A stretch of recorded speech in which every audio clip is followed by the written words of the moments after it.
কারণ এখানে আমরা দেখছি মুসলিম মেয়েরা বৈষম্যের শিকার হচ্ছে। বাংলাদেশে হিন্দু মেয়েদের কোনো অধিকার নেই। ওখানে হিন্দু মেয়েরা কোনো পিতার সম্পত্তির অধিকারী হতে পারেন না। যে কোনো হিন্দু পুরুষ প্রচুর বিয়ে করতে পারেন। কোনো হিন্দু মেয়ের ডিভোর্স করার স্বাধীনতা নেই।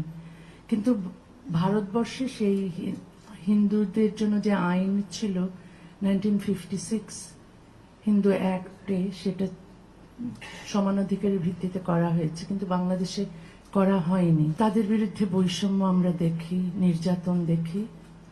তো সেইগুলো চলে যায় যদি আমরা সমান অধিকারের ভিত্তিতে অভিন্ন দেওয়ানি বিধি তৈরি করি, এবং এটা মাস্ট। হ্যাঁ, অভিন্ন দেওয়ানি বিধি, তো সেটার জন্য আমি 40 বছর ধরে সংগ্রাম করছি।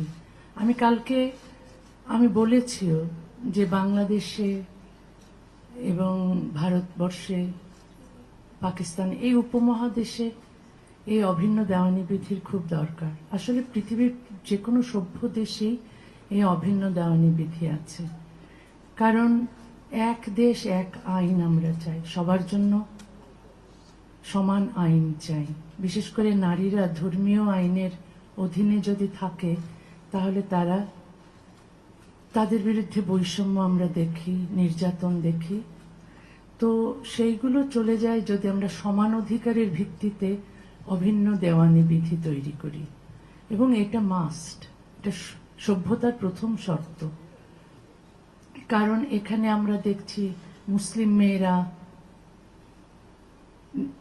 বৈষম্যের শিকার হচ্ছে। বাংলাদেশে হিন্দু মেয়েদের কোনো অধিকার নেই।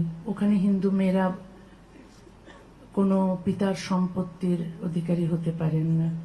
তারা ওখানে হিন্দু পুরুষেরা বহুবিবাহ, ওখানে তাদের বহুবিবাহ প্রথা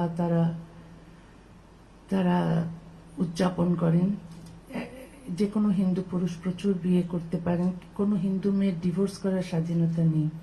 কিন্তু ভারতবর্ষে সেই হিন্দুদের জন্য যে আইন ছিল 1956 হিন্দু অ্যাক্টে, সেটা সমানাধিকারের ভিত্তিতে করা হয়েছে, কিন্তু বাংলাদেশে করা হয়নি।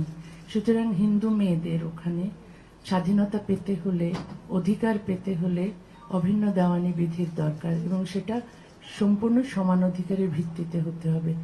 বাংলাদেশে মুসলিম মেয়েরা বৈষম্যের শিকার ধর্মীয় আইনের কারণে। তো এই সমস্ত বৈষম্য চলে যাবে যদি অভিন্ন দেওয়ানি বিধি সমানাধিকারের ভিত্তিতে করা হয়। আমাদের ভিডিও ভালো লাগলে লাইক এবং শেয়ার করুন। কমেন্ট সেকশনে গিয়ে জানান আপনাদের মতামত। আরও ভিডিও পেতে আমাদের চ্যানেল সাবস্ক্রাইব করুন এবং প্রতি মুহূর্তে খবরের আপডেট পেতে প্রেস করুন বেল আইকন।